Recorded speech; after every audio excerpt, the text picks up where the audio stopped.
고대 카르타고의 명장 한니발은 눈이 한쪽만 볼 수 있었습니다. 하루는 그의 집으로 화가를 불러서 자신의 초상화를 그리게 합니다. 화가는 한짝 눈이 감긴 모습을 정직하게 사실 그대로 그렸어요. 그러나 완성된 그림을 본 한니발 장군은 아주 대노를 합니다. 왜 이렇게 병신꼴로 그렸느냐. 장군은 화를 내면서 그 사람을 끌어내어 몰치라고 명합니다. 그 화가는 그림 하나 그린 대가를 조금합니다. 장군은 다시 다른 화가를 불러 초상화를 또 그리게 합니다. 앞서의 화가가 눈 하나 없는 모습을 고지그대로 그렸다고 화를 당했어요. 이 사실을 알아서 이 화가는 한니발의 초상을 두 눈이 아주 이 멀쩡한 그런 상태로 모습을 그렸어요. 그런데 한니발 이번에도 또 대노를 합니다. 내 눈이 어째 둘이냐? 하나밖에 없는데 내 눈에는 둘로 보인단 말이냐? 이건 내가 아니라 딴 사람이야. 괘씸한지고 하면서 또 이 사람을 쳐서 죽였어요. 또 세 번째로 불려와 초상화를 그린 화가는 한쪽 눈이 보이지 않도록 이 사람은 아주 지혜가 있었어요. 옆모습을 딱 그린 거예요. 그러니까 옆모습을 그리니까 한쪽밖에 안 보이죠. 그래서 화를 내버렸다고 합니다. 여러분, 사실을 사실대로 말한다고 해서 진실이 되는 것은 아닙니다. 어느 측면에서 보느냐, 어디에 관심을 두느냐가 문제입니다. 행복은 소유에 달려있지 않습니다. 내가 어느 각도에서 보느냐, 관심의 항망이 문제인 것이죠. 내가 무엇을 생각하고 있는가, 나의 세계관과 나의 생활 철학에 따라서 행복하기도 하고 불행하기도 한 거예요. 내 생각의 향방에 따라서 성공한 것도 되고 실패한 것도 됩니다. 관심의 향방, 마음의 향방이 상당히 중요합니다. 돈, 명예, 지식, 지위를 다 가졌다 해도 내 마음이 다른 곳을 향해 있으면 절대로 행복할 수가 없어요. 사람한테 가장 중요한 것은 관심이 무엇이겠습니까? 오늘 본문에 말씀한 것처럼 인간이 마땅히 지내야 할 관심은 바로 의라는 것입니다. 하나님께서 옳다, 사람들이 옳다고 인정해 주는 것이죠. 의를 최대한 관심으로 삼아야 합니다. 만약 저와 여러분이 임종을 맞는다고 생각을 해봅시다. 이제 죽는 시각인데 재산이 나를 무엇을 어떻게 하겠습니까? 또 자식이, 명예가 무슨 소용이 있겠어요?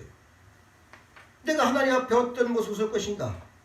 이 의라는 것이 문제가 되는 것이죠. 내가 의롭게 살았나 돌아볼 때에 뉘우치고 후회하게 됩니다. 의가 침해될 때에는 존재를 상실하는 아픔의 사람이 됩니다. 사람이 돈을 잃어버릴 때는 참을 수 있어도 명예를 잃어버리면 참을 수가 없다는 거예요.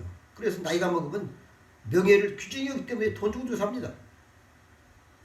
하물며 나의 의가 짓밟힐 때에 그 고통이 엄청날 수밖에 없죠. 이런 말씀이 있습니다. 배부른 돼지가 되기보다는 배고픈 소크라테스가 되라, 이렇게 했어요. 사람이 배만 부르다고 만족할 수는 없습니다. 사람은 의 때문에 행복하기도 하고 또한 의 때문에 불행하기도 합니다. 의에는 세 가지로 분류를 합니다. 첫째는 나의 의입니다. 나의 세계관, 양심의 기준에 따라서 스스로 세운 의입니다. 그것의 옳고 그름을 판단을 합니다. 둘째는 상대적인 의입니다. 이웃과의 관계에서 내가 비교되는 것이죠. 동시에 비교하면서 이웃으로부터 인정받고 싶어하는 의가 있습니다. 상대로부터 의롭다고 인정받고 싶어합니다. 그래서 사람들은 스스로 행복하기보다는 행복한 사람으로 보이기를 힘쓴다는 것이죠. 스스로 이롭게 되기 위해서 노력하기보다는 다른 사람들이 의인이라 칭해주기를 바랍니다. 거기에 신경을 쓰다 보니까 진실이 결여되고 불행해지는 것입니다. 셋째는 마지막으로 하나님께서 인정하시는 의입니다. 하나님께서 정한 법이 있고 이에 따라 하나님께서 인정하시는 의, 곧 궁극적인 의가 있는데, 그런데 여기에는 상당히 우리가 깊게 생각을 해봐야 됩니다. 나는 어렵다고 생각하는데 다른 사람들이 인정을 해주지 않습니다. 그런가 보던 때에는 나도 인정하고 다른 사람들도 지지해 주는데 하나님께서 인정을 해주지 않는 거예요. 내가 또 옳고 하나님 앞에도 옳고 진실하고 하나님도 그렇다 해서 틀림없는데 또한 사람들도 인정을 안 합니다. 여러분, 세상에서는 대접을 받지 못하는 것이죠. 때로는 그렇고 고독한 길입니다. 이것이 순교자의 길이요 성도의 길입니다. 그러나 이 길을 갈 때에 그 마음이 평안합니다. 하나님께서 인정하셨고 스스로 이를 수여하기 때문입니다. 오늘 본문 말씀에 예배드리는 말씀을 이야기를 하고 있습니다. 예배는 하나님을 경배하는 것이요 하나님을 만나는 것이요 예배함으로 하나님 앞에서 나를 발견하게 됩니다. 종교개혁자 깔뱅은 그의 기독교 강의에 이렇게 말씀을 하고 있습니다. 나에 대한 지식이 없이는 하나님께 대한 지식이 없다. 또 바로 그 다음에서는 뭐라고 했냐면은 하나님께 대한 지식이 없이는 나에 대한 지식이 없다고 했습니다. 하나님을 부인하는 한 나의 존재가 없어지는 것이죠. 내가 나를 알 때에 하나님을 알 수 있는 것입니다. 하나님을 아는 것과 나 자신을 아는 것은 한 사건인 동시적으로 사건 속에 동시적으로 이루어진다는 것을 우리는 알아야 할 것입니다. 그러므로 하나님께 예배하는 동안에 나를 알게 되고 나의 진실을 찾으면서 하나님을 또한 밝히 알게 되는 것이죠. 이것이 예배입니다. 그래서 모든 일 중 가장 중요하고 소중한 것이 예배입니다. 그래서 예배에 우리가 최선을 다해야 되는 것이죠. 여기에 내 존재의 의미가 있고 생명의 뿌리가 있기 때문인 것입니다. 오늘 본문에 두 사람이 성전으로 예배를 드립니다. 여기에 공통점이 있어요. 첫째는 둘 다 하나님 앞에서 예배를 드리겠습니다. 또 두 번째는 다 의에 관심이 있습니다. 무엇보다도 의가 문제이죠. 셋째는 각각 자기를 돌아보게 됩니다. 하나님을 우러러보면서 내가 어떠한 사람인가 스스로 성찰하고 나의 의를 살피게 되는 그런 과정을 볼 수가 있는데 이것이 본문의 특징입니다. 그러나 결론적으로 볼 때에는 아주 차이가 커요. 바리새인은 하나님 앞에 예배를 드린다고 하면서 자기의를 내세웁니다. 자기가 잘한 것을 자랑하면서 자기의 의를 내세우다 마침내 하나님께로부터 의롭다 하심을 얻지 못합니다. 그의 예배는 실제로는 예배하는 겉모습뿐이었어요. 끝내 그는 참 예배 없이 성전을 나오게 됩니다. 그러나 세리는 자기 의를 전적으로 부정합니다. 하나님이여 나를 불쌍히 여기시옵소서. 나는 죄인이소이다. 나는 아무것도 없는 죄인입니다. 아무것도 아닌 죄인입니다 하면서 울부짖던 그는 오히려 하나님께부터 의롭다함을 얻고 기쁜 마음으로 성전을 나서야 되는 것을 말씀을 하고 있어요. 예배의 궁극적인 관심이 무엇입니까? 우리가 지금 예배를 드리고 있는데 하나님을 만나고 하나님 안에서 나를 발견하고 하나님께 예배하면서 하나님께로부터 의롭다함을 얻고 하나님께 영광을 돌리는 데 목적이 있는 것이죠. 바리새인은 예배에 실패했습니다. 그 실패의 원인은 예수님께서 친히 말씀해 주십니다. 이 사람은 자기 중심적인 사람입니다. 본문에서 자세히 읽어보면 하나님이여 하고 한마디 불러놓고는 나는 이렇게 합니다. 나는이라는 말을 많이 썼어요. 희죽을과 나를 내세우고 있습니다.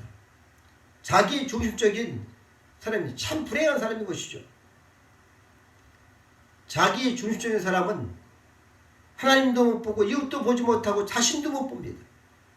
아주 어리석은 사람으로 전락하는 것이죠. 뿐만 아니라 바리새인은 서서 따르기도 하는데 나는 구별합니다. 하나님 앞에서 하나님을 생각하지 아니하고 옆 사람을 의식합니다. 다른 사람보다 내가 더 낫다는 그런 말씀을 해요. 자기를 특별한 존재로 구분하고 있어요. 남보다 내가 더 어렵다는 것이죠. 내가 더 진실하고 필요한데 그 문제가 있는데 이것을 알지 못해 깨닫지를 못하는 겁니다. 오늘 본문은 노골적으로 표현하고 있는데 나는 다른 사람들 곧 도색하고 불의하고 가늠을 하지 아니하고 세례와도 같지 아니함을 감사나이다. 아주 큰 소리로 시장목에 서서 크게 소리를 기도하는 사람이 얼마나 교만합니까? 나 나만이 특별한 사람이고 다른 사람은 아주 대수롭지 않다는, 정말 그렇게 경멸하고, 참으로 이건 무서운 일이죠. 랍비의 기도문 가운데 이런 구절이 있습니다. 오 여호와 하나님께 감사하나이다. 당신은 나로 하여금 학원에 있는 자들과 함께 있게 하시고 길 모퉁이에 앉아있는 자들과 있게 하지 아니한 것을 감사하나이다. 나도 일찍 일어나고 그들도 일찍 일어납니다. 나는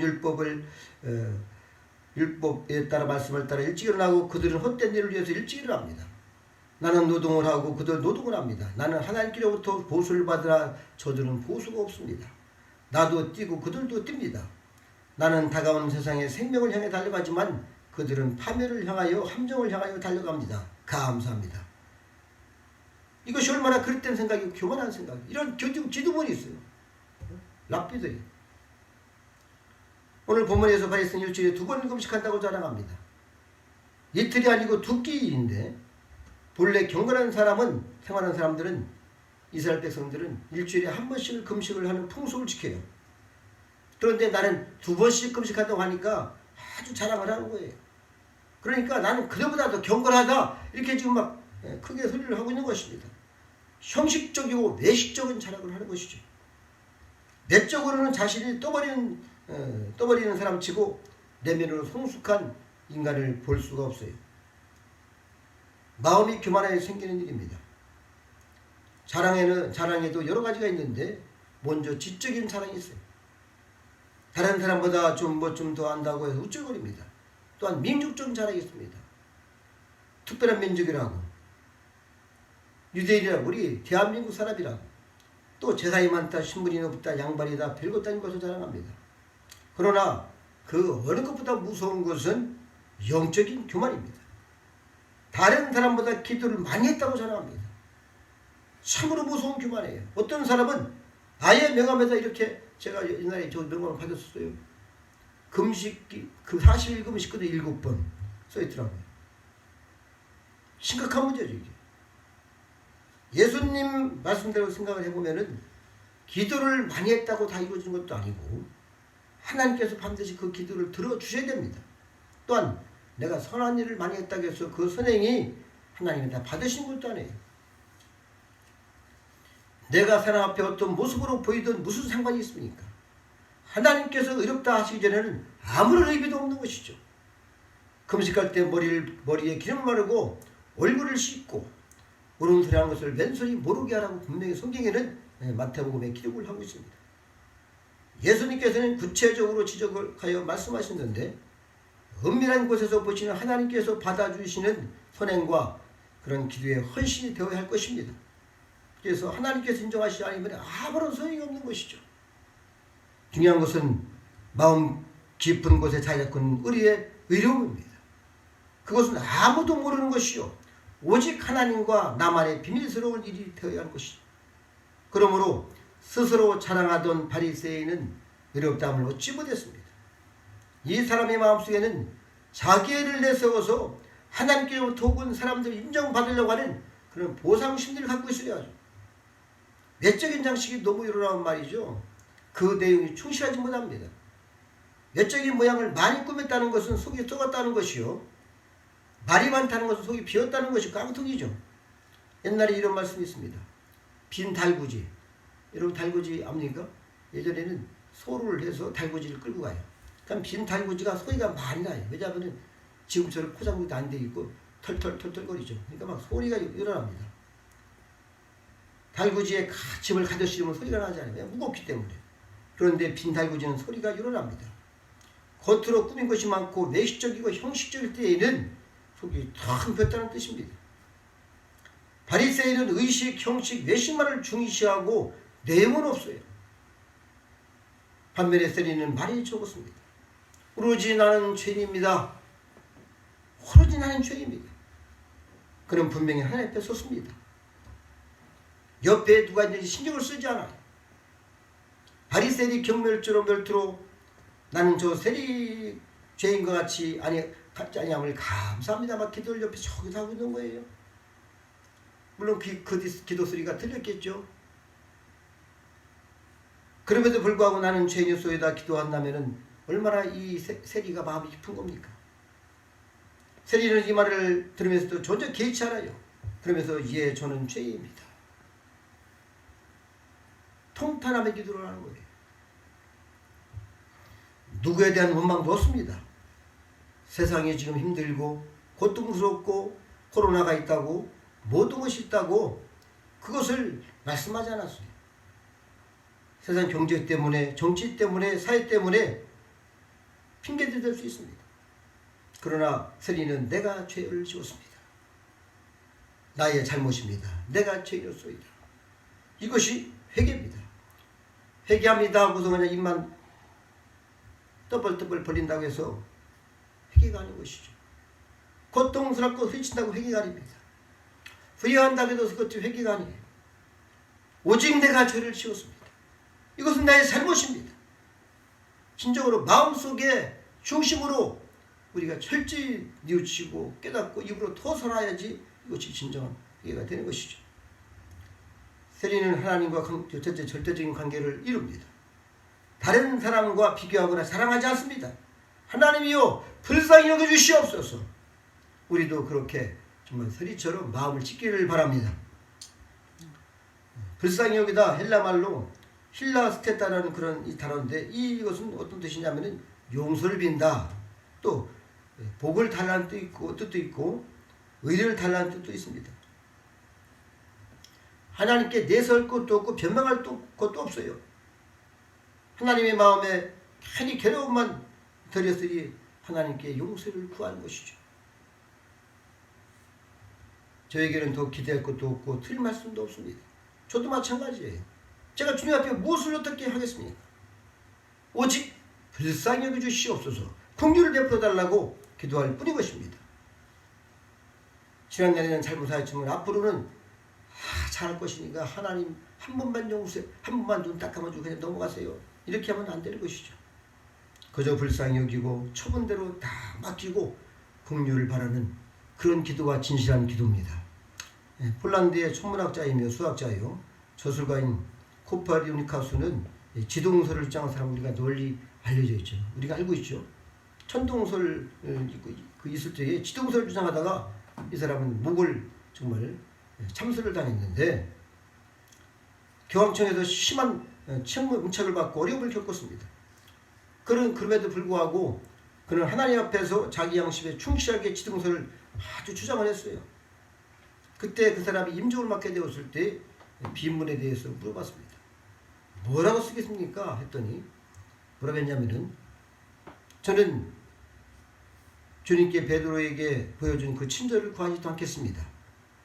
또 바울에게 내려주신 그런 은혜도 구하지 않겠습니다. 다만 주님과 함께 십자가 달려서 있던 강도에게 베푸신 그 자비를 구하겠습니다. 이렇게 얘기를 하는 거예요. 진정 그 자비를 구합니다.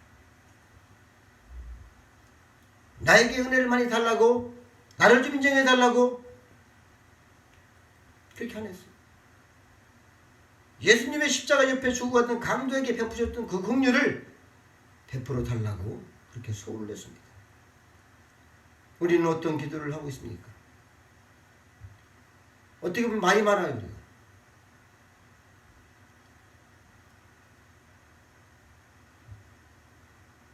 예배자는 하나님 앞에 항상 있는 것입니다.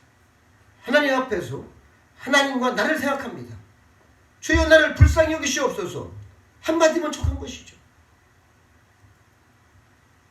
하나님을 만난 자는 말이 없습니다. 왜냐하면 하나님 만나는 순간에 자기가 죄가 그 앞에 무릎을 꿇게 되는 것이고 나는 죄인소이다. 베드로도 그랬고 사도 바울도 나 죄인의 괴수입니다. 진짜 하나님 만나면은 예수님 만나면은 오직 나는 죄인소이다. 이 고백이 나오는 거예요. 우리 주님은 성경에서 하나님은 영이시는 예배한 자가 신령과 진리로서 예배할지니라 이렇게 말씀을 하고 있어요. 여러분 어떤 분이 그렇게 예배를 드렸습니까? 우리가 창세기에 보면은 가인과 아벨이 나옵니다. 세월이 지난 후에 가인은 땅의 소산으로 제물을 삼아 여호와께 드렸고 아벨은 그 양의 첫 새끼 그리고 그 기름으로 드렸다. 그런데 하나님께서는 아벨의 예물을 받으셨습니다.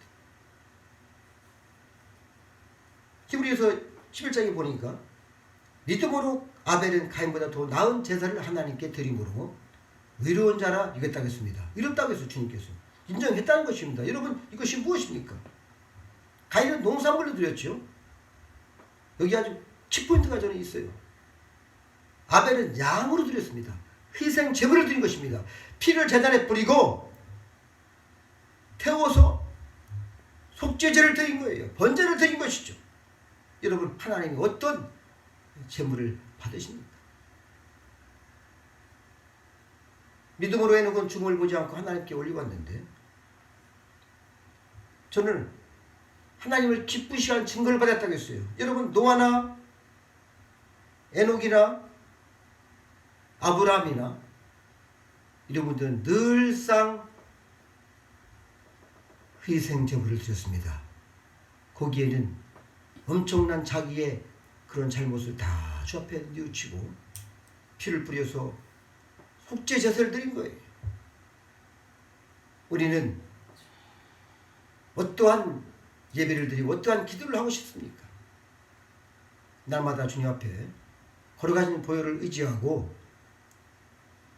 속죄 제물을 드려서 의롭다는 증거를 받은 아벨처럼 노아처럼 우리는 하나님 앞에 날마다 무릎을 꿇고 나는 죄인임을 고백하며 주님의 긍휼을 바라는 저와 여러분이 되시기를 다시 한번 부탁을 드립니다. 기도하시겠습니다. 아버지 영광과 존귀를 주님께 올려드립니다.